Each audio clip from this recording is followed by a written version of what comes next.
अगर आवश्यकता हो तो मैं भी कर सकता हूँ अगर अब आप उचित समझें। बिल्कुल, बिल्कुल आवश्यकता है भैया, आप ही करें। जी, जी भैया धन्यवाद।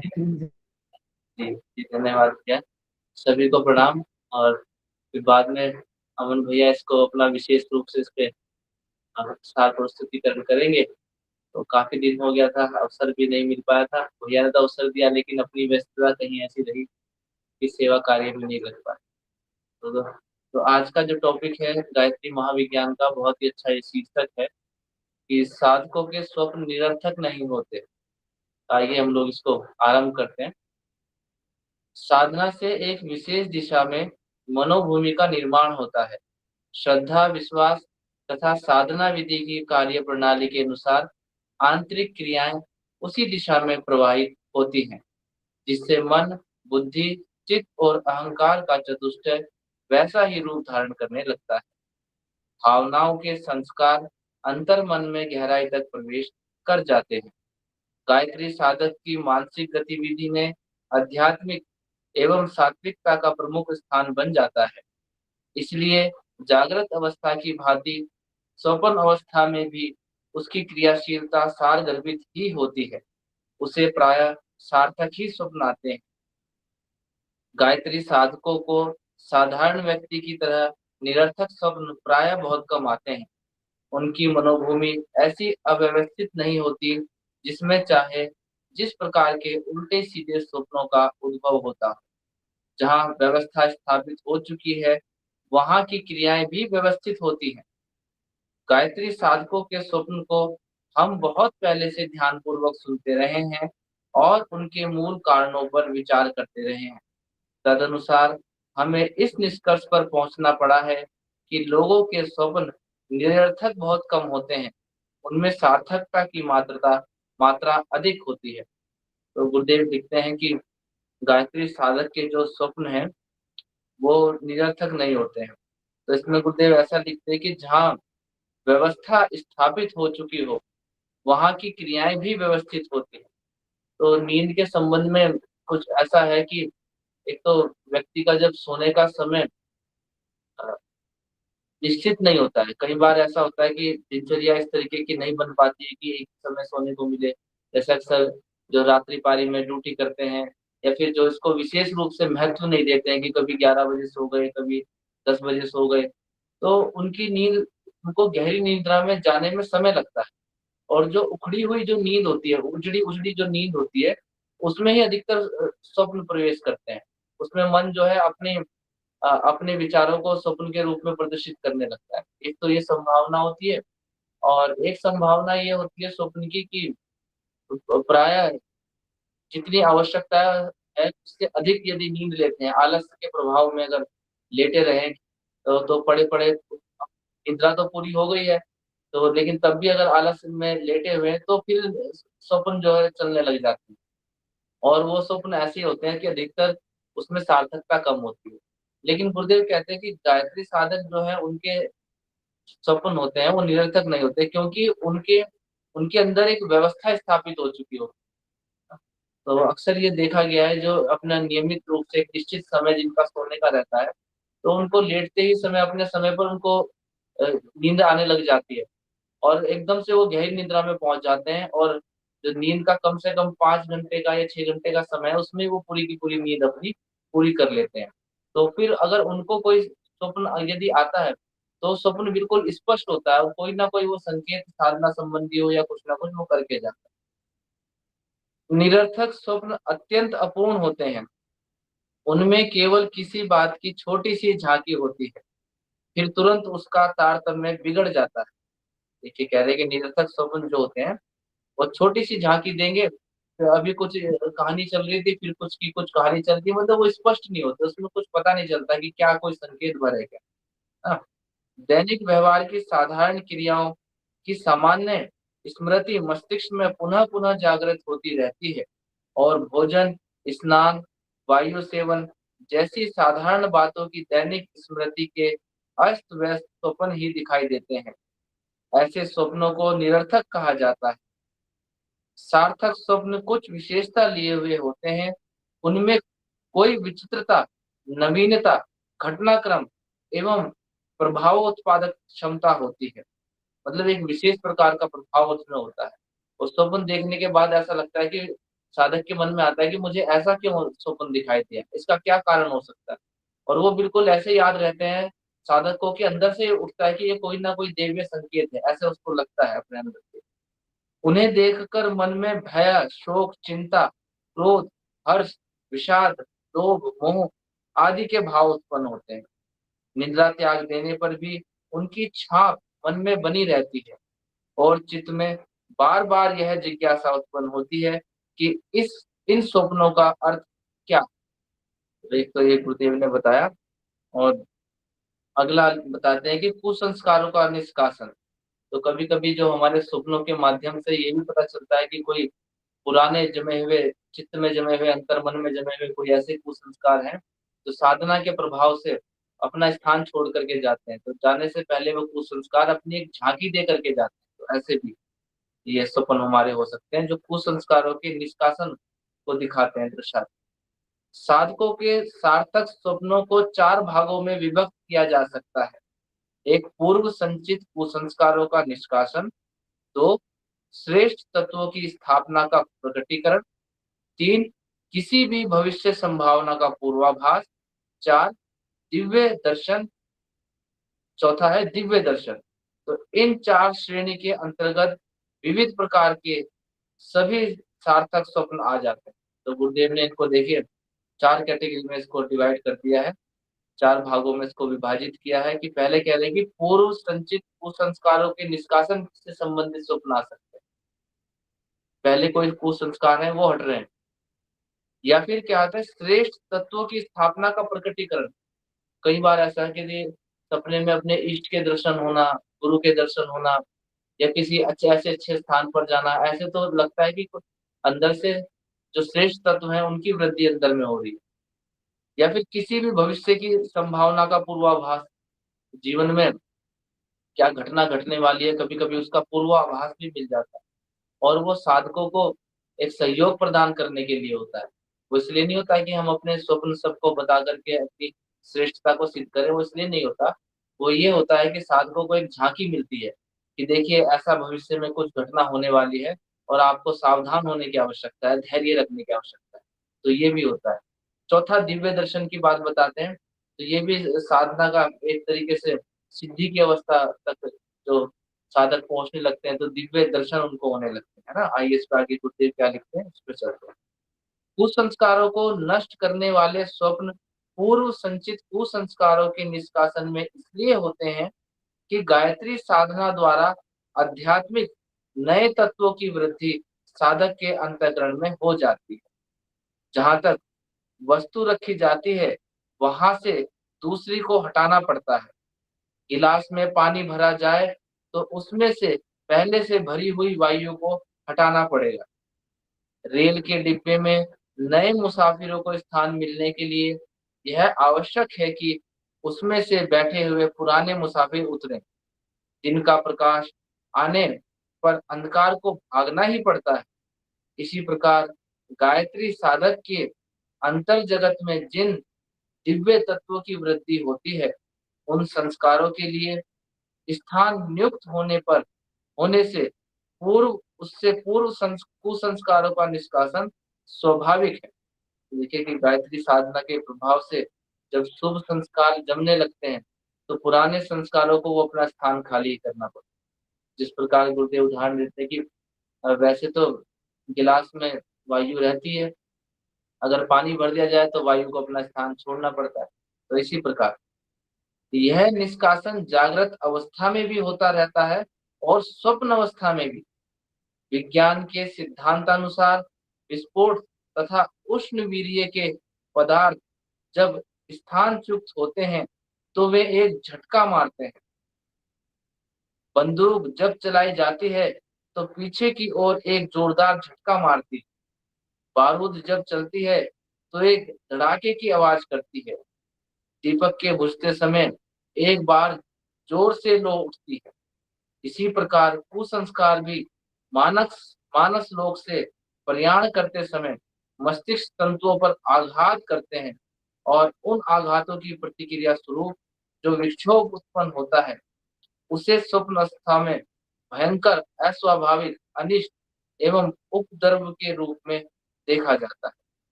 तो ये गुरुदेव ने कहा, जैसे गोली जब चलती है तो वो झटका मारती है पीछे, आगे की तरफ गोली चलेगी तो बंदूक पीछे की तरफ भी झटका मारती है। इसी तरीके से ये कुसंस्कार समाप्त होने से पहले एक बार अपनी झांकी जरूर दिखा करके जाते हैं, एक बार झटका दे करके जाते हैं।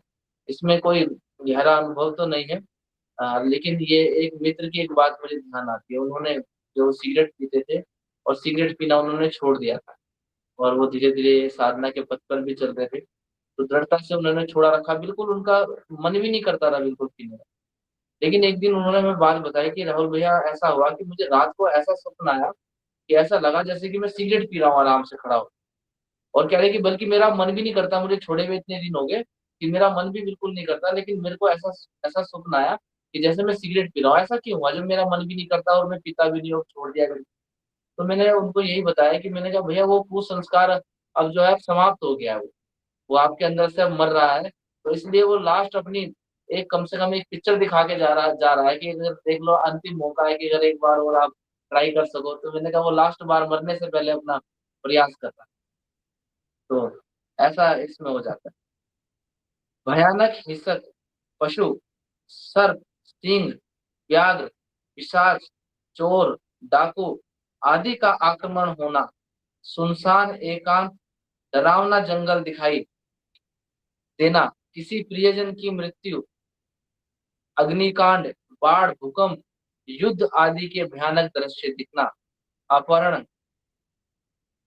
अन्याय, शोषण, विश्वासघात द्वारा अपना शिकार होना, कोई विपत्ति आना, अनिष्ट की आशंका से चित्त घबराना आदि भयंकर दिल धड़काने वाले ऐसे स्वप्न हैं जिनके कारण मन में चिंता, बेचैनी, पीड़ा, भय, क्रोध, द्वेष, शोक, कायरता, ग्लानि, घृणा आदि के भाव उत्पन्न होते हैं।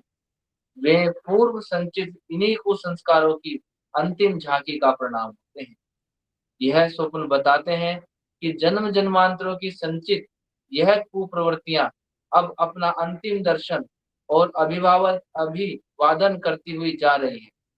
और मन ने स्वप्न में इस परिवर्तन को ध्यानपूर्वक देखने के साथ साथ एक अलंकारिक कथा के रूप में किसी श्रृंखलाबद्ध घटना का चित्र गढ़ डाला है, और उसे स्वप्न के रूप में देखकर देखकर जी बहलाया है।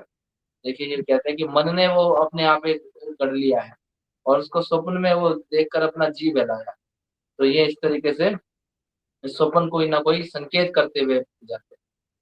काम वासना अन्य सब मनोवृत्तियों से अधिक प्रबल है। काम भोग की अनियंत्रित इच्छाएं मन में उठती हैं, उन सब का सफल होना संभव है, इसलिए वे परिस्थितियों द्वारा कुचली जाती रहती हैं, और मन महसूस कर वे अतृप्त, असंतुष्ट प्रेमिका की भांति अंतर मन के कोप भवन में खटपाटी लेकर पड़ी रहती। अतृप्ति चुपचाप पड़ी नहीं रहती, वरन जब अवसर पाती है तो निद्रावस्था में अपने मंसूबों को चरितार्थ करने के लिए, मन के लड्डू खाने के लिए मन चीते स्वप्न का अभिनय रचाती। दिन में घर के लोगों के जागृत रहने के कारण चूहे डरते हैं और बिलों में छिपे रहते हैं, पर रात्रि को जब घर के आदमी सो जाते हैं तो चूहे अपने बिलों में से निकलकर निर्भयता पूर्वक उछल कूद मचाते हैं। कुचली हुई काम वासना भी यही करती है, और ख्याली पलाव खाकर किसी प्रकार अपनी क्षुधा को बुझाती है। स्वप्न अवस्था में सुंदर सुंदर वस्तुओं का देखना, उनसे खेलना, प्यार करना, जमा करना, रूपवती स्त्रियों को देखना, उनकी निकटता में आना, मनोहर नदी, तड़ाग, वन, उपवन, पुष्प, फल, नृत्य, गीत, बाग बाग उत्सव, समारोह जैसे दृश्य को देखकर कुचली हुई वासनाएं किसी प्रकार अपने को तृप्त करती हैं। धन की, पद की, महत्व प्राप्ति की अतृप्त आकांक्षाएं भी अपनी तृप्ति के झूठे अभिनय रचा करती हैं। कभी कभी ऐसा होता है कि अपनी अतृप्ति के दर्द को, घाव को, पीड़ा को स्पष्ट रूप में अनुभव करने के लिए ऐसे स्वप्न दिखाई देते हैं, मानो अतृप्ति भी बढ़ गई, जो थोड़ा बहुत सुख था वह भी हाथ से चला गया, अथवा मनोवांछा पूरी होते होते किसी आकस्मिक बाधा के कारण विघ्न हो गया। तो ये गुरुदेव लिखते हैं कि जो मन में अतृप्त इच्छाएं होती हैं, जो वासनाएं होती हैं, तो सामाजिक मर्यादा के कारण हम उनको दबाते रहते हैं, या फिर ये अपने एक संकल्प के द्वारा सतपथ पर चलने की प्रेरणा के द्वारा वो दबती रहती है, लेकिन कभी कभी वो मन में अपनी झांकी भी दिखा देती है। अतृप्तियों को किसी अंश में या किसी अन्य प्रकार से तृप्त करने के एवं अतृप्ति को और भी उग्र रूप से अनुभव करने के लिए उपयुक्त प्रकार के स्वप्न आया करते हैं। ठीक है? यह दबी हुई वृत्तियां गायत्री की साधना के कारण उखड़कर अपना स्थान खाली करती हैं। इसलिए परिवर्तन काल में वे अपने गुप्त रूप को प्रकट करती हुई विदा होती हैं। तदनुसार साधना काल में प्रायः एक प्रकार के स्वप्न आते रहते हैं। किसी मृत प्रेमी का दर्शन, सुंदर दृश्यों का अवलोकन, स्त्रियों से मिलना जुलना, मनोवांछनों का पूरा होना आदि की घटनाओं के स्वप्न भी विशेष रूप से दिखाई देते हैं। इनका अर्थ है कि अनेक दबी हुई अतृप्त तृष्णाएं धीरे धीरे करके अपनी विदाई की तैयारी कर रही हैं। आत्मिक तत्वों की वृद्धि के कारण ऐसा होना स्वाभाविक भी है। तो ये तो है कि मन जिधर लग जाता है, जो मन में जो इच्छाएं होती हैं वही मनुष्य को दिखने लगती है। ये तो स्वप्न की बात है। अगर हम किसी अब अपनी इच्छा को, अगर हम कोई इच्छा अपने मन में कर लें, कोई मकान की, दुकान की, व्यापार की, ए, कार की, वैभव की, प्रतिष्ठा की, तो उसी तरीके के विचार मन में घूमते रहते हैं पूरे दिन। वही उसी तरीके के विचार आने लगते हैं, और उसी तरीके का आदमी लेख पढ़ना, उसी तरीके के किताबें पढ़ना, उसी व्यक्ति के संपर्क में आना, ये अपने आप ही शुरू हो जाता है। तो मन की इच्छाएं ये इतनी बलवती होती हैं, लेकिन ये जब गायत्री साधना के द्वारा इनको दबाया जाता है और गायत्री तत्व की स्थापना की जाती है, तो ये अपना स्थान खाली करती है और जाते समय अपनी झांकी दे करके जाती है, ऐसा इसमें। दूसरा है हमारा दिव्य तत्वों की वृद्धि सूचक स्वप्न। ये देखते हैं इसमें। दूसरी श्रेणी के स्वप्न वे होते हैं जिनसे इस बात का पता चलता है कि अपने अंदर सात्विकता की मात्रा में लगातार अभिवृद्धि हो रही है। सतोगुण कार्यों को स्वयं करने या किसी अन्य के द्वारा होते हुए स्वप्न ऐसा ही परिचय देते हैं। पीड़ितों की सेवा, अभावग्रस्तों की सहायता, दान, जप, यज्ञ, उपासना, तीर्थ, मंदिर, पूजा, धार्मिक कर्मकांड, कथा, कीर्तन, प्रवचन, उपदेश, माता पिता, साधु महात्मा, नेता, विद्वान, सज्जनों की समीपता, स्वाध्याय, अध्ययन, आकाशवाणी, देवी देवताओं के दर्शन, दिव्य प्रकाश आदि आध्यात्मिक सतोगुणी शुभ स्वप्नों से अपने आप अंदर आए हुए शुभ तत्वों को देखता है और उन दृश्यों से शांति लाभ प्राप्त करता है। ये भी होता है कि कभी कभी इतने सुंदर स्वप्न आते हैं कि अ, जब नींद से जगता है व्यक्ति तो इतना प्रसन्न वो दिखाई देता है, उसके अंदर मन में एक आनंद, एक उल्लास छाया रहता है। ये कितना अच्छा स्वप्न था। तो वे जो इस प्रकार के आध्यात्मिकता को बढ़ाने वाले जो स्वप्न होते हैं या दर्शाने वाले स्वप्न होते हैं, तो उनसे पता चलता है कि हमारे अंदर दिव्य तत्वों की वृद्धि हो रही है। तो उसकी सूचना के देने के लिए इस प्रकार के जो है ये स्वप्न हो सकते हैं। तीसरा हमारे स्वप्न होते हैं, तीसरा प्रकार है स्वप्नों का भविष्य का आभास एवं दैवीय संदेश का स्वप्न। तीसरे प्रकार के स्वप्न भविष्य में होने वाली किन्हीं घटनाओं की ओर संकेत करते हैं। प्रातः काल सूर्य उदय से 1-2 घंटे पूर्व देखे हुए स्वप्न में सच्चाई का बहुत अंश होता है। ब्रह्म मुहूर्त में एक तो साधक का मस्तिष्क निर्मल होता है, दूसरे प्रकृति के अंतराल का कोलाहल भी रात्रि की स्तब्धता के कारण बहुत अंशों में शांत हो जाता है। उस समय सद तत्व की प्रधानता के कारण वातावरण स्वच्छ रहता है और सूक्ष्म जगत में विचरण करते हुए भविष्य का, भावी विधानों का बहुत कुछ आभास मिलने लगता है। तो जब साधक का चित्त इतना निर्मल हो जाता है तो उसको भविष्य से संबंधित आभास के रूप में स्वप्न में दिखाई देने लग जाते हैं। कभी कभी अस्पष्ट और उलझे हुए ऐसे दृश्य दिखाई देते हैं जिनसे मालूम होता है कि भविष्य में होने वाले किसी लाभ या हानि के संकेत, पर स्पष्ट रूप से यह विदित नहीं हो पाता कि इसका वास्तविक तात्पर्य क्या है। ऐसे उलझन भरे स्वप्नों के कारण होते हैं। भविष्य का विधान प्रारब्ध कर्मों से बनता है, पर वर्तमान कर्मों से उस विधान में हेरफेर हो सकता है। कोई पूर्व निर्धारित विधि का विधान साधक के वर्तमान कर्मों के कारण कुछ परिवर्तित हो जाता है, तो उसका निश्चित और स्पष्ट रूप दिखाकर अनिश्चित और अस्पष्ट हो जाता है। तदनुसार स्वप्न में उलझी हुई बात दिखाई पड़ती है। देखिए गुरुदेव इसमें लिखते हैं कि कभी कभी जो हमारा भविष्य है, जो विधान है, जो प्रारब्ध है, वो तो निश्चित है, लेकिन वर्तमान के शुभ और अशुभ कर्म भी उस प्रारब्ध को प्रभावित करते हैं। तो उसकी मात्रा में वृद्धि हो जाती है या कमी हो जाती है, ऐसा कुछ होता है, तो उसके भी स्वप्न के माध्यम से वो हमें दिखाई देता है। और स्पष्ट रूप से उसमें ऐसा अनिश्चित और अस्पष्ट सा लगता है। तो तदनुसार स्वप्न में उलझी हुई बात दिखाई पड़ती है कि ऐसा हो भी सकता है, नहीं भी हो सकता है। ऐसा लगता है कि प्रारब्ध तो था वो, लेकिन उसके वर्तमान के सत्कर्मों ने उसको बहुत हल्का कर दिया।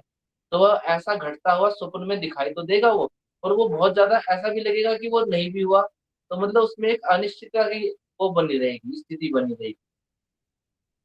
दूसरे स्वप्न होते हैं, कुछ भावी विधान ऐसे हैं जो नए कर्मों की नई परिस्थिति के अनुसार बनते हैं और परिवर्तित होते रहते हैं। तेजी, मंदी, सट्टा, लॉटरी आदि के बारे में जब तक भविष्य का गुण ही तैयार हो पाता है, तो पूर्ण रूप से उसकी स्पष्टता नहीं हो पाती। तब तक उसका पूर्वाभास साधक के स्वप्न में मिले तो वह एकांगी एवं अपूर्ण होता है। तो इसमें दिखते हैं गुरुदेव कि अभी जो विधान हम अपने कर्मों के साथ जो भी बनाने लग रहे हैं, अभी वो स्पष्ट रूप से तैयार नहीं हुआ है, अभी भ्रूण ही है।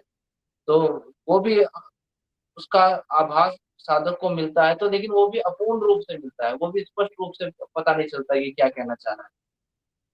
अपनेपन की सीमा जितने क्षेत्र में होती है, वह व्यक्ति के अहम के सीमा क्षेत्र तक अपने को दिखाई पड़ सकते हैं। इसलिए ऐसा भी हो जाता है कि जो संदेश स्वप्न में मिला है, वह अपनेपन की मर्यादा में आने वाले किसी कुटुंबी, पड़ोसी, रिश्तेदार या मित्र के लिए हो। तो ऐसा भी हो जाता है कि कभी इसमें तो एक बार बच्चे की तबीयत खराब थी, तो उसका स्वास्थ्य, मुझे लगा स्वप्न में कि बिल्कुल उसका स्वास्थ्य एकदम ठीक हो गया है। और हमें लेकिन अस्पताल जाना पड़ा, पर उसका स्वास्थ्य ठीक हो गया। तो लेकिन अगले दिन जो रिपोर्ट आई वो विपरीत थी। पर मन में ये था कि यार स्वप्न इतना अच्छा आया, इतना स्पष्ट आया, तो जरूर कुछ ना कुछ संकेत। तो बाद में वही हो के राजा जो स्वप्न में जैसा दिखाई दिया। तो मतलब अपने कुटुंबियों से संबंधित, अपने परिवार से संबंधित, ये उनके हानि लाभ से संबंधित, स्वास्थ्य से संबंधित भी स्वप्न आ जाते हैं, जो स्पष्ट संदेश प्रदान करते हैं। साधक की मनोभूमि पूर्ण रूप से निर्मल न हो गई हो, तो आकाश के सूक्ष्म अंतराल में बहते हुए तथ्य अधूरे या रूपांतरित होकर दिखाई पड़ते हैं।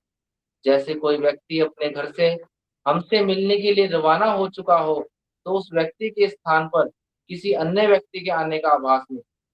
होता यह है कि साधक की दिव्य दृष्टि धुंधली होती है। जैसे दृष्टि दोष होने पर दूर चलने वाले मनुष्य पुतले से दिखाई पड़ते हैं, पर उनकी शक्ल नहीं पहचानी जाती। तब इस धुंधले अस्पष्ट आभास के ऊपर हमारी स्वप्न माया एक कल्पित आवरण चढ़ाकर कोई झूठ मूठ की आकृति जोड़ देती है और रस्सी को सांप बना देती है। ऐसे स्वप्न आधे असत्य होते हैं, परंतु जैसे जैसे साधक की मनोभूमि अधिक निर्मल होती जाती है, वैसे वैसे उसकी दिव्य दृष्टि स्वच्छ होती जाती है और उसके स्वप्न अधिक सार्थकता युक्त होने लगते हैं। देखिए कितना अच्छा स्पष्ट लिखा है गुरुदेव ने कि जब तक हमारी अंतर दृष्टि निर्मल नहीं होती, तब तक हमें हमारा अंतर मन या, हमारी आत्मा या हमारी जो दिव्य चेतना है, वो हमें कुछ संकेत भी बताने की कोशिश तो करती है, लेकिन हम उसे समझने के भी लायक नहीं है। हमारे जो अंतर मन इतना स्पष्ट नहीं है, तो वो कुछ ना कुछ उसकी कहानी बना देती है। जैसे अगले दिन किसी विशेष अतिथि का आना निश्चित है, और वो स्वप्न में हमें दिखाई देगा, लेकिन हमारा अंतर्मन साफ ना होने के कारण उसकी आकृति स्पष्ट नहीं दिखाई देगी। ये नहीं पता चल पाएगा कि कौन आने वाला है या क्या क्या होने वाला है। तो देखिए, तो उसमें कहते हैं कि जैसे जैसे हमारी दिव्य दृष्टि स्वच्छ होती जाती है, वैसे वैसे जो स्वप्न है उनकी सार्थकता युक्त होने लगती है। वो स्वप्न भी बहुत ज्यादा स्पष्ट होने लगते हैं। चौथा इसमें चौथे प्रकार का जो स्वप्न है वो है जागृत स्वप्न या दिव्य दर्शन। स्वप्न केवल रात्रि में या निद्राग्रस्त होने पर ही नहीं आते, वे जागृत अवस्था में भी आते हैं। ध्यान को एक प्रकार का जागृत स्वप्न ही समझना चाहिए। कल्पना के घोड़े पर चढ़कर हम सुदूर स्थानों के विविध विधि, संभव और असंभव दृश्य देखा करते हैं। यह एक प्रकार के स्वप्न ही है। निद्राग्रस्त सपनों में क्रियाएं प्रधान होती हैं, जागृत सपनों में बहिर्मन की क्रियाएं प्रमुख रूप से काम करती हैं। इतना अंतर तो अवश्य है, पर इसके अतिरिक्त निद्रा स्वप्न और जागृत स्वप्नों की एक सी प्रणाली है। जागृत अवस्था में साधक के मनोलोक में नाना प्रकार की विचारधाराएं और कल्पनाएं घुड़दौड़ मचाती हैं। यह भी 3 प्रकार की होती हैं: पूर्व कुसंस्कारों के निष्कासन, श्रेष्ठ तत्वों के प्रकटीकरण तथा भविष्य के पूर्वाभास की सूचना देने के लिए मस्तिष्क में विविध प्रकार के विचार, भाव एवं कल्पना चित्र आते हैं। जो फल निद्रित स्वप्नों का होता है वही जागृत स्वप्नों का भी होता है। कभी कभी जागृत में भी कोई चमत्कारी दिव्य अलौकिक दृश्य किसी किसी को दिखाई दे जाते हैं। तो इसमें भी ये ऐसा देखा गया है कि कई बार वैसे तो निद्राग्रस्त होते हैं तो स्वप्न के बारे में चर्चा है, लेकिन गुरुदेव कहते हैं कि कई बार जागृत अवस्था में भी कि हम लोग कोई काम कर रहे हैं लेकिन अंतर्मन में कोई एकदम से कोई विचार, कोई ऐसा चित्र अपने आप ही प्रकट हो जाता है जो जिसको जिसको देख करके कई प्रकार के विचार आने लग जाते हैं। तो वो कह रहे हैं कि उसमें भी इसके भी गुरुदेव ने 3 बात बताई कि ये भी इस तरीके से कुसंस्कारों के निष्कासन को, है ना, भविष्य के जो आभास को या ये सत तत्वों के वृद्धि होने को, इन सब चीजों को ये संकेत करते हैं। इष्ट देव का किसी किसी का चरम चक्षु से दर्शन होता है, कोई कोई भूत प्रेतों को प्रत्यक्ष देखते हैं, किन्हीं किन्हीं को दूसरे के चेहरों पर तेज उबले और मनोगत भावों का आकार दिखाई देता है, जिसके आधार पर वह दूसरों की आंतरिक स्थिति को पहचान लेते हैं। रोगी का अच्छा होना ना होना, संघर्ष में जीतना, चोरी में गई वस्तु, आगामी लाभ हानि, विपत्ति, संपत्ति आदि के बारे में कई मनुष्यों के अंतःकरण में एक प्रकार की आकाशवाणी सी होती है, और वह कई बार इतनी सच्ची निकलती है कि आश्चर्य से दंग रह जाना पड़ता है। तो ये साधकों के लिए एक विशेष जो सुविधा है, साधकों का जो अंतर्मन साफ होता हुआ चला जाता है, तो ये भी एक तरीके की रिद्धि सिद्धियों का जो वर्णन मिलता है, ये भी एक तरीके की रिद्धि सिद्धि, इसको समझना चाहिए कि साधक को एक सुविधा मिलती है कि भविष्य का आभास मिलने लग जाता है। और तो और ये भी देखा गया है कि साधकों के पास कोई मिलने वाले जो लोग व्यक्ति आते हैं, तो वो बिना कहे साधक उनके मनोभावों को भी पहचानने लग जाते हैं कि इनका वो भले ही सामने से कितनी भी मीठी बातें करें, लेकिन उसके मन में जो सच्चे भाव से, जिस भाव से वो आया है, वो भी साधकों को समझ आने लगते हैं अपने आप। तो ये सभी, ये एक तरीके से ये कह सकते हैं कि ये मनुष्य जीवन का अगले स्तर पर विकास होना आरंभ हो। तो ये पहले स्टेज में स्वप्नों के माध्यम से होता है, और धीरे धीरे जैसे अंतर्दृष्टि निर्मल होने लग जाती है, तो फिर और भी इसमें जो सुविधाएं मिलने लगती हैं, और भी तरीके की विशेषताएं उत्पन्न होने लगती है सर। तो ये आज का लेख यहीं पर ही समाप्त होता है।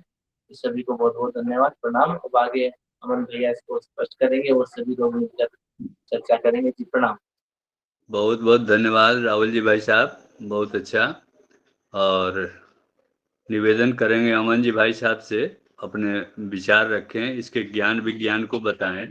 वैसे तो इस स्वप्न के विषय में कभी बस स्टैंड या रेलवे स्टेशन पर जो बुक स्टॉल होते हैं या घुमा घुमा के पुस्तक बेचते हैं बसों में, उसमें ये पुस्तक प्रधान रहती है, स्वप्न फल। सांप काट ले तो क्या उसका फल होगा, किसी की मृत्यु का दृश्य देख ले तो क्या फल, अब बहुत चाव से लोग खरीदते हैं। तो यहाँ वो मतलब नहीं है हम लोग को पढ़ने का यहाँ पर। तो इसके स्वप्न के ज्ञान विज्ञान को थोड़ा सा भूमिका के रूप में और बाकी विषय वस्तु को अमन जी भाई साहब से निवेदन है, कृपया हम लोगों को अवगत कराएं अपने विचार। धन्यवाद। अमन जी भाई साहब।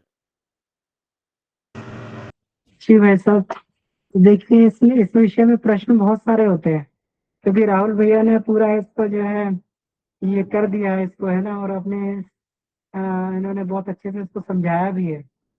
तो अगर इसमें प्रश्न बनते हो तो प्रश्न पे हम लोग सीधा इसमें चर्चा कर सकते हैं।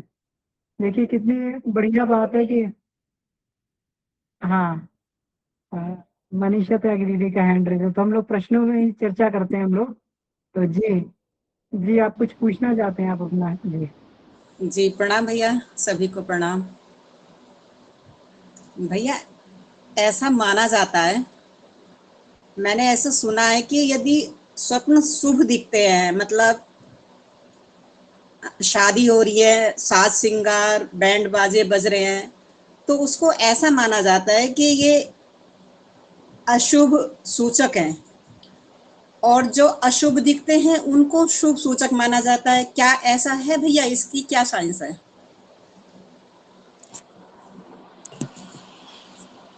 जी भैया।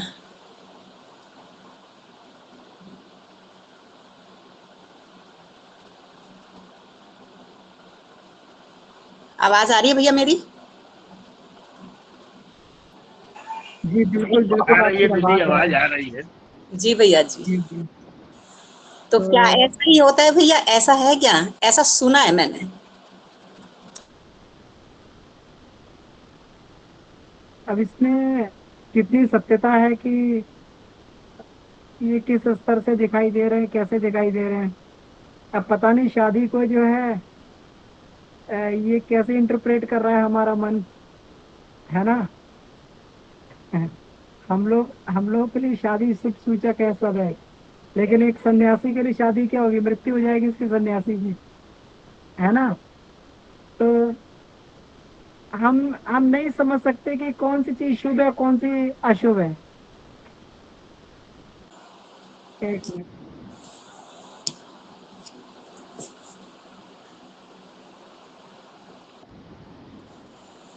देखिए इसमें जो है, अब जो हमें ये शादी दिखा के ये कर रहा है, अब ये पता नहीं ये शुभ है कि अशुभ है, मैं इसको सबकॉन्शियस कैसे ट्रीट कर रहा है हम लोगों को नहीं मालूम, है ना।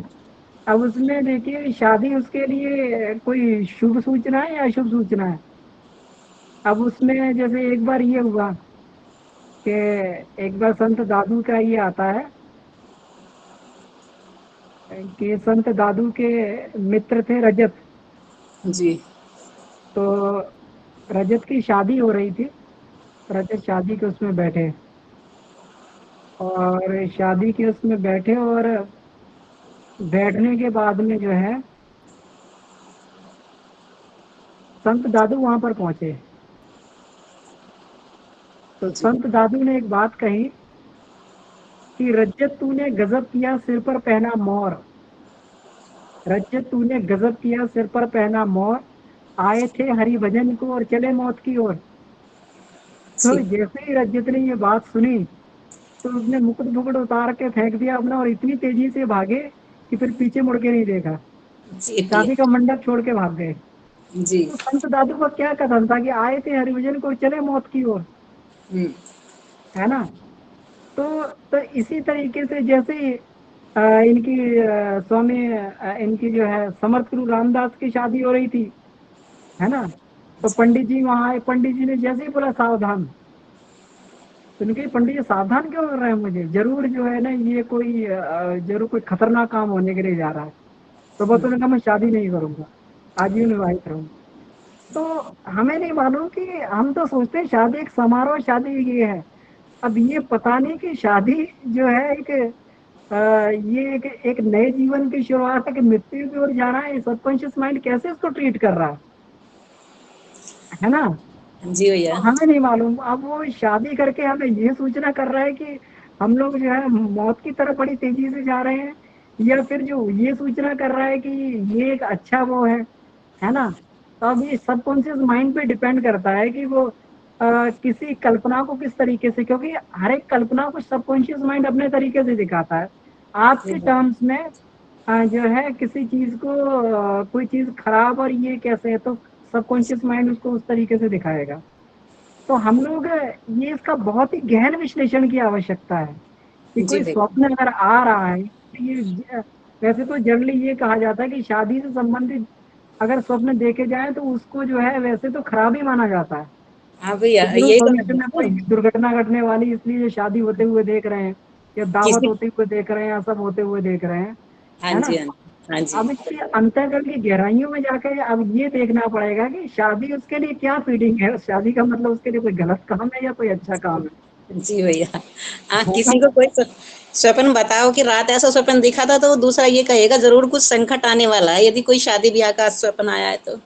हाँ, तो अब यही नहीं मालूम कि अब शादी ब्याह जो है अब किस तरीके से क्या वो क्या करने के लिए है क्योंकि जैसे आजकल शादी व्यक्ति ये करता है, तो पहले ऋषि लोग तो शादी जो है गृहस्थ जीवन से एक नए उसके लिए, लेकिन आजकल शादी करने के बाद तो व्यक्ति इतनी तेजी से भोग करता है कि उसका बड़ा तेजी से नाश होता हुआ चला जाता जी भैया, संकट भी बहुत आ रहे हैं।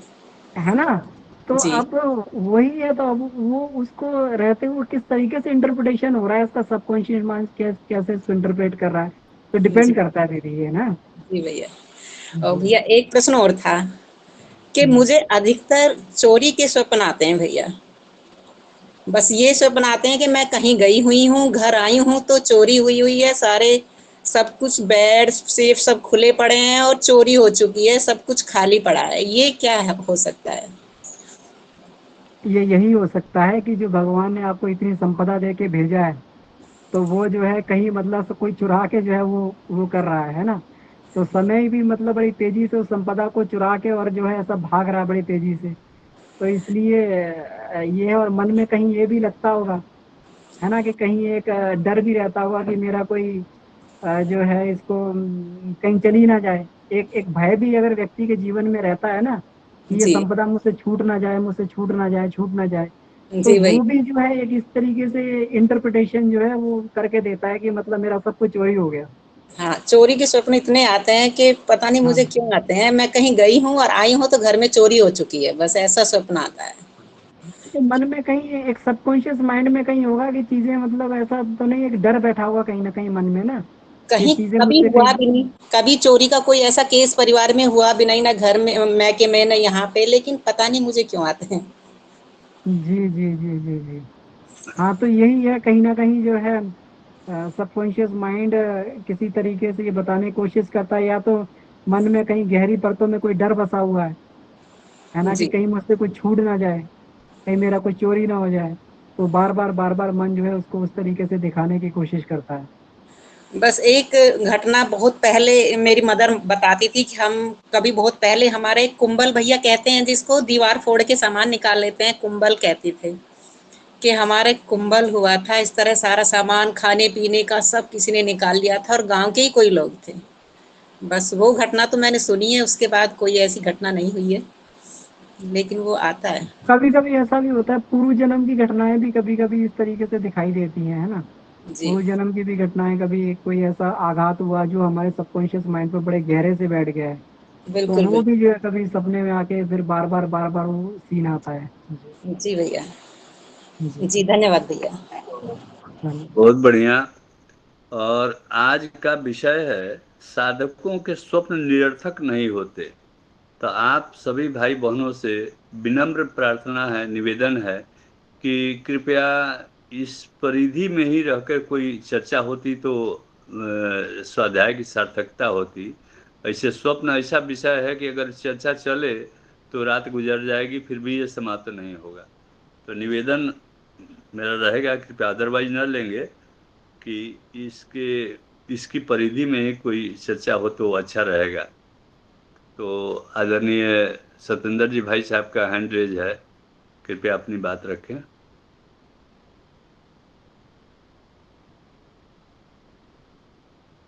जी सत्येंद्र जी भाई साहब नहीं है क्या? तो मुक्ता दीदी का जी शायद, हाँ, अनम्यूट नहीं कर पा रहे होंगे अपने आप को। हाँ, जी मुक्ता दीदी तब तक बात कर सकती हैं जी। मुक्ता दीदी। जी भैया, सभी को प्रणाम। भैया मेरा एक प्रश्न था कि मेरे को बचपन से बहुत ज़्यादा सपने आते थे, और जैसे जैसे अपनी साधना आती गई, वैसे वैसे सपने बिल्कुल कम होते गए।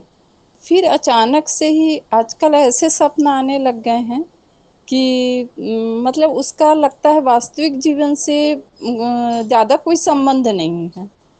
मतलब ऐसी जगह होती हूँ, ऐसी घटनाएं होती हैं, उनका कोई संबंध नहीं है। तो ये क्या है भैया, थोड़ा समझ में नहीं आता है कई बार। नहीं तो दीदी, उसमें घटनाएं किस तरीके की कैसे हैं, तो जब उसके बारे में जब तक नहीं पता लगेगा तब तक जो है किस कैटेगरी में, जो गुरुदेव ने 4 कैटेगरी बताई है ना, वो किस कैटेगरी में आ रहे हैं। डरावने स्वप्न है, या फिर जो भविष्य सूचक स्वप्न है ना, या कोई दिव्य दर्शन हो रहा है उसका ये है। तो इस तरीके से जो है, जब तक उसका ये पता नहीं लगेगा कि वो किस तरीके का है, तब तक जो है फिर उसके बारे में हम लोग। जी जी भाई साहब का है। हाँ जी, जी दीदी। जी भैया, कभी तो सपने मतलब मुझे समझ में आते हैं कि हाँ ये मतलब अच्छी अनुभूति है, अच्छे सपने हैं। लेकिन कभी कभी बहुत सारा पानी दिखता है भैया, वहाँ पे बहुत सारे जीव जंतु दिखते हैं, और उनके बीच में मतलब अजीब सी मैं रहती हूँ, ये नहीं समझ में आता वो ही थोड़ा हाँ, सा। हाँ तो अजीब सा उसमें क्या रहता है उसमें, या तो अगर देखिए इसमें गुरुदेव ने एक चीज कही है, या उसमें लगता है कि आपको बहुत डर लग रहा है ना, बहुत मतलब आपको एक डरावना दृश्य वो लग रहा है, तो इसका मतलब तो ये कुछ ना कुछ कुसंस्कार आपके यहाँ से विदा हो रहे हैं। एक डरावना दृश्य आपको दिखा के ये विदा हो रहे हैं, है ना। तो तो इस तरीके से ये कहना चाहिए कि कुसंस्कार धीरे धीरे समाप्त हो रहे हैं साधना के प्रभाव से। तो अपना एक जो है छाप छोड़ के जाते हैं, अपनी एक एक कल्पना दृश्य के माध्यम से जब मस्तिष्क के तंतुओं पे झटका लगाते हैं, जाते हैं तब झटका लगाते हैं। वो झटका जो है किसी तरीके से सबकॉन्शियस माइंड जो है उसे एक स्वप्न के रूप में दिखाता है, तो अपने हिसाब से एक कल्पना चित्र भी गढ़ता है। और कल्पना चित्र में जो है आपको जिस चीज से भी भय लगता है तो उसी तरीके का दृश्य बना देगा। अगर पानी से भय लग रहा है, कोई जीव जंतुओं से भय लग रहा है, तो उस प्रकार का दृश्य आपको बना के दिखा देगा वो, है ना। मतलब कुल मिला के इसका उद्देश्य यही है कि आपको भय लगना चाहिए किसी तरीके से। जी तो एक भैया भय का धन्यवाद। माहौल, बहुत हाँ एक भय का बहुत कुछ माहौल जी, बहुत कुछ आपके सॉल्व हुआ। पर मुझे भय तो नहीं लगता भैया ज़्यादा, पर ये समझ में आया कि ये कोई ना कोई कुसंस्कार ही है जो विदा हो रहे हैं, क्योंकि ये हाँ हाँ बाद में बीच में नहीं दिखते थे तो आप अचानक से। लेकिन एक ये बात रहती है भैया, ऐसा लगता है कि ये लोग नहीं है, कोई और लोग है, ऐसा भी कभी कभी फील होता है। तो ये चीज थोड़ा अजीब सा हाँ। तो लगता इसमें है। अजीब सा नहीं, इसमें ये भी है कि दिव्य तत्व अगर बढ़ रहे हैं तो किन्हीं किन्हीं जो है और भी लोगों के दर्शन होते हैं, है ना। तो वो भी एक ये बात हो सकती है, दिव्य तत्व बढ़ने से जो है कुछ और तरीके के दिव्य लोग या कुछ ऐसा दिखाई दे रहा है, तो ये भी इसमें हो सकता है दीदी। दोनों तरीके की बात है जी। गोकुल जी भाई साहब कुछ कहना चाह रहे जी हैं। भैया धन्यवाद भैया। धन्यवाद। ये सत्येंद्र जी अपनी बात रख लें। सत्येंद्र जी भाई साहब हैं क्या? उनको हैं उन्होंने माइक ऑन भी किया था, फिर मुक्ता दी का ऑन था तो उन्होंने वापस ऑफ कर दिया। जी भाई साहब। अच्छा, ठीक ठीक है सत्येंद्र जी। सभी को मेरा प्रणाम है। गोकुल भैया बहुत दिन से नहीं दिखाई दे रहे थे, हम सोच रहे थे कि पूछेंगे गोकुल भैया कहाँ रह रहता है, तो गोकुल भैया आ गए हैं, उनको भी बहुत बहुत प्रणाम है। मैंने सुना है कि उस भोर का स्वप्न बहुत सही होता है भैया। जो स्वप्न होते हैं सुबह में, भोर के जो स्वप्न होते हैं वो सही होते हैं। और कुछ तिथियों के अनुसार भी होता है कि किस तिथि को देखते हैं तो कौन स्वप्न होता है। मैंने पढ़ा है कि कहीं किसी तिथि को देखते हैं तो उसका स्वप्न का उल्टा प्रभाव मिलता है। बस इतना ही कहना था। भैया सभी को सादर प्रणाम। ये बात सही है कि पिछले 1 हफ्ते 10 दिन से मैं नहीं था, और उसका कारण ये था कि मैं एक प्राकृतिक चिकित्सा केंद्र में गया था। 5 दिन का एक शिविर था शरीर शुद्धि का, भुसावल के पास फैजपुर वाले की जगह है, और वहाँ पर आचार्य संजय सचिन पाटिल, वो डीएसबी से पास आउट है, उनका अपना एक सेंटर चलता है। तो मैं वहाँ गया था, उसके मेरे बहुत अच्छे एक्सपीरियंस रहे, और सबको करना चाहिए कम से कम साल में एक शरीर शुद्धिकरण का। खैर ये एक अलग बात। मैं जिस बात को लिए कह रहा था, मुझे ऐसा लगता है कि अगर हम गायत्री महाविज्ञान को देखें तो बहुत सिस्टमेटिक पैटर्न में परम पूज्य गुरुदेव ने बात की। प्रथम अध्याय में बहुत हल्की तो नहीं कहेंगे, बहुत सामान्य स्तर से बात कही है, ऐसे कि नए नए साधकों को परेशानी न हो, प्लस उस कालखंड में जो परिस्थितियां थी उनको भी ध्यान रखना चाहिए। हर व्यक्ति के साथ, आम आदमी के साथ हम लोग आज भी देखते हैं, वो मन में बहुत तरह की शंकाएं करता है, उसके जीवन में कुछ घटती हैं, हजारों शंकाएं जोड़ते चले जाता है, और उन शंकाओं के कारण कई बार अपने साधना पथ को भी छोड़ देता है। तो कहीं ऐसा ना हो कि आज साधना शुरू की और कल को कोई बुरा स्वप्न आ गया, किसी ने कह दिया गायत्री साधना के कारण हुआ है, तो इस प्रकार की बातें भी होनी बहुत संभव है। तो मुझे लगता है कि शायद उस कालखंड में, मैं ये मेरा इमेजिनेशन है, सही भी हो सकता है गलत भी हो सकता है, उस दिशा में जाएं, क्योंकि लेकिन इस ग्रुप में जो लोग हैं इनमें से अधिकांश उच्च स्तरीय साधनाओं के क्रम में है। पंचकोशी साधना को परम पूज्य गुरुदेव ने उच्च स्तरीय साधना के क्रम में लिया है, और उच्च स्तरीय साधना क्रम में जो साधक आते हैं उनको शरीर भाव से ऊपर उठने की बात पहले सीखनी पड़ती है, और इन सपनों के सारे बातों पर जो हम लोग डिस्कस करते हैं वो शरीर के अंदर की बातें के ऊपर ज्यादा करते हैं। तो ज्यादा बेहतर है कि स्वप्न अच्छा दिखे या बुरा दिखे, मैं अपनी जो मान्यता करता हूँ, अच्छा दिख जाए मुस्कुरा दीजिए, बुरा दिख जाए तो मुस्कुरा दीजिए, हर हालत में अच्छा ही होना। बुरा दिख गया तो कोई बुरी चीज कट गई, अच्छा दिख गया तो कोई अच्छे होने के संकेत हो गए, दोनों में आनंद लेना चाहिए, और उस पर ज्यादा ज्यादा फोकस अपना उसके ऊपर में नहीं करना चाहिए, क्योंकि विज्ञानमय कोर्स के आरंभ में ये बात कहा गया कि मैं शरीर नहीं आत्मा हूं, शरीर मेरा वाहन है, मन मेरा नौकर है, प्राण मेरी शक्ति है। और ये सारे के सारे आमतौर पर जो डिस्कशन होते हैं शरीर से संबंधित ही होते हैं, घटनाओं से संबंधित होते हैं, इसका भौतिक जीवन पर क्या प्रभाव होगा इस पर संबंधित होते हैं। तो मुझे ऐसा लगता है कि कम से कम इस ग्रुप में जो लोग हैं साधना स्तर पर, उनको इस क्रम से ऊपर उठ जाना चाहिए। अगर अच्छे स्वप्न दिख रहे हैं तो भी उसको सिद्धि का कोई लक्षण पा करके सिद्धियों को भी छोड़ देने की बात कही गई, उस क्रम में पढ़ना ही नहीं चाहिए। गुरुदेव ने ये बात में जो लिखी है, निश्चित रूप से मुझे ऐसा लगता है, मेरा ऐसी धारणा है कि नए साधकों के लिए लिखी है, कि साधना क्रम में नए नए आए और उसी में कहीं दिशा भ्रमित होकर के इधर उधर ना हो जाए। ये मेरे कहना था भैया, प्रणाम सब। बहुत बहुत धन्यवाद भाई साहब। आप तो विशेषता है कि आप बहुत व्यवहारिक ढंग से अपनी बात को रखते हैं, और ये शंका समाधान जो है शायद बहुत लोगों का हो भी गया होगा, तो बहुत बहुत धन्यवाद आपको। और अनीता दीदी सागर में सागर भरते हैं। जी, तो वही व्यवहारिक ज्ञान को बताना इनकी विशेषता है। तो अनीता दीदी कुछ कहना चाह रही हैं? अनीता दीदी। प्रणाम भैया, प्रणाम सभी को, साधक जनों को। गोकुल भैया ने बहुत अच्छी बात कही है, लेकिन आज गुरुदेव ने जिस टॉपिक को लिया है कि साधकों के स्वप्न सच होते हैं और इस तरह के, तो मैं इसमें मेरा अनुभव बहुत ही इसमें अच्छा रहा है। और चूंकि मेरी माँ बचपन से ही उस समय की लेडी होते हुए भी वो गायत्री की साधक थी, और मेरे पापा भी थे, दोनों जने ही थे। और मेरी माँ को स्वप्न था, ये चेतना की यात्रा है, हर व्यक्ति को स्वप्न आए ही वो सच हो ही, ऐसा कुछ नहीं होता है। चेतना किसकी कहाँ तक पहुंची है ये अपनी स्थिति की बात होती है। तो माँ को स्वप्न आता था और स्वप्न को पापा लिखते थे, डेट वाइज लिखा जाता था, और बिल्कुल वो स्वप्न सही होता था, डेट वाइज ही सही होता था। उनके घुटने में दर्द हुआ था, वो स्वप्न से ही, वो स्वप्न में देखी हैं, इतना दर्द था कि वो घिसट के चलती थी। स्वप्न में देखी है कि गुरुदेव हैं, आए हैं, ऑपरेशन किए हैं, और मैं ठीक हो गई हूँ और बिल्कुल खड़ी हो गई। और इतना इवन कि हाल में थोड़ी देर में देखी क्या, अभी वो उनका 80+ में एज में जा रही हैं और स्वप्न देखी का गुरुदेव हैं और कह रहे हैं कि मैं तुझे अग्नि दीक्षा दूंगा और जन्मों जन्मों का तेरा कुछ संस्कार खा जाऊंगा। और अचानक से वो शक्तिपीठ से उतर रही होती हैं, बिल्कुल एक्टिव लेडी, इतनी एक्टिव कि उनका मतलब रांची जोन में तो उनको मतलब सभी लोग जानते हैं और सब लोग ये करते हैं, वो लोग फाउंडर मेंबर हैं। और अचानक से एक सीढ़ी केवल ऊपर नीचे पैर हुआ और 2 साल वो बेड पे रही। आज के डेट में वो चलने लगी, वॉकर से चल रही हैं, सब कुछ ठीक रही है। तो वो और उस समय भी वो मंत्र लेखन और मंत्र जप ये सब करते रही। तो ये चीज सही है कि साधकों के सपने सही होते हैं और बिल्कुल डेट वाइज वो देखती थी और वो घटना घटित होती थी। जय गुरुदेव, प्रणाम सभी।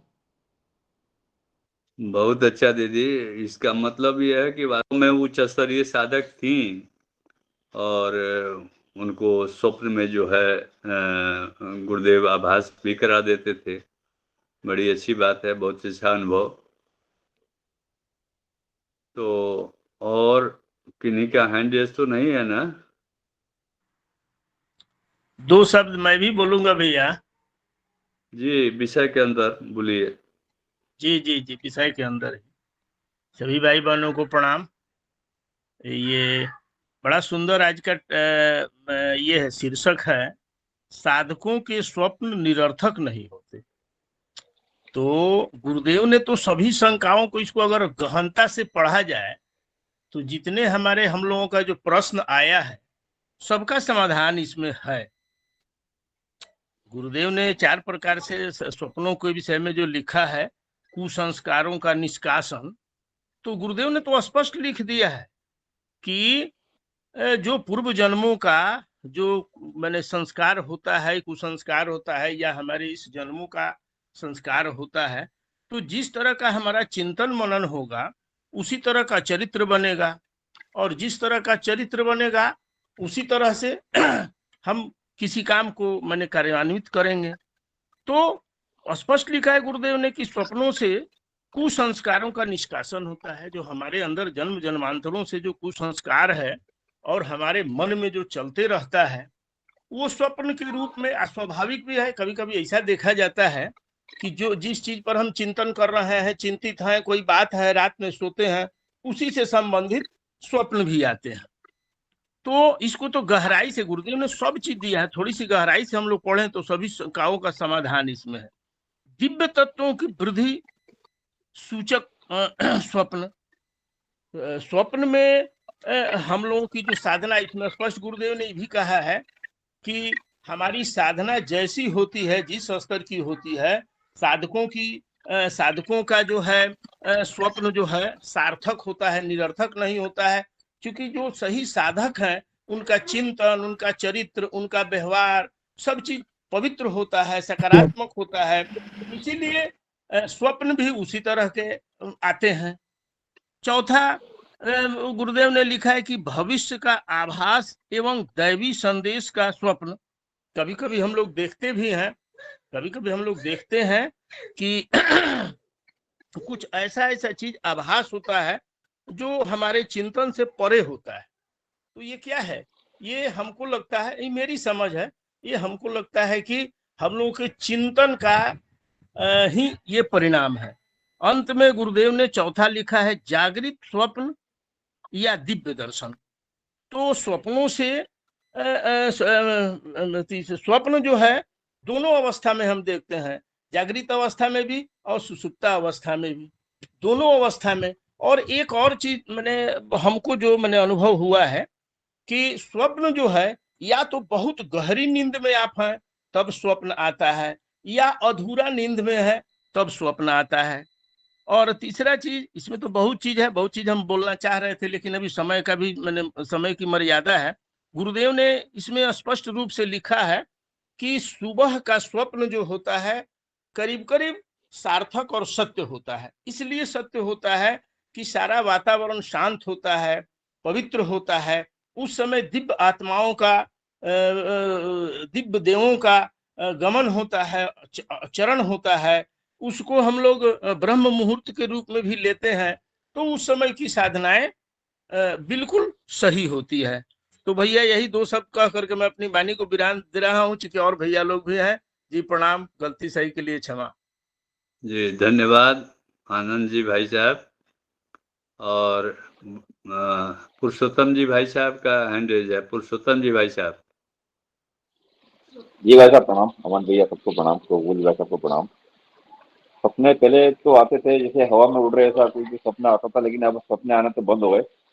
और पंचकोश साधना में जुड़ने के बाद शरीर में एक झटका जैसा पहले ज्यादा लगता था, अब भी कभी कभी लगता है। नींद में जब सोते हैं तो ऐसा पास में कोई होता है, उसको लगता है भैया क्या हुआ, एकदम ऐसा झटका अभी भी कभी कभी लगता है। तो ये मैं अभी भी नहीं समझ पा रहा हूँ कि ये झटका ऐसा क्यों लगता है। पहले तो ज्यादा होते थे, जैसे जैसे महामुद्रा का अभ्यास किया उसके बाद थोड़ा सा ज्यादा बढ़ गया था पहले, लेकिन अब तो कभी कभी लगता है, अभी भी वो झटका अभी भी लगता है ऐसा पूरे शरीर में। जैसे नींद में सोए बढ़िया आराम से और एकदम झटके से पूरा शरीर ऐसा झलता है जैसे कहीं गिर रहे हो, और फिर ठीक हो जाता है वो नींद खुल जाती है। तो ऐसा झटका अभी भी लगता है। ये क्यों होता है भैया, कुछ बता पाए अमन भैया अगर, तो ज़्यादा अच्छा हो। जी भैया।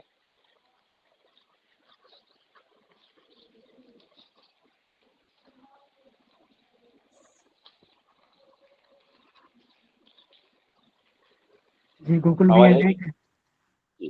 जी जी जी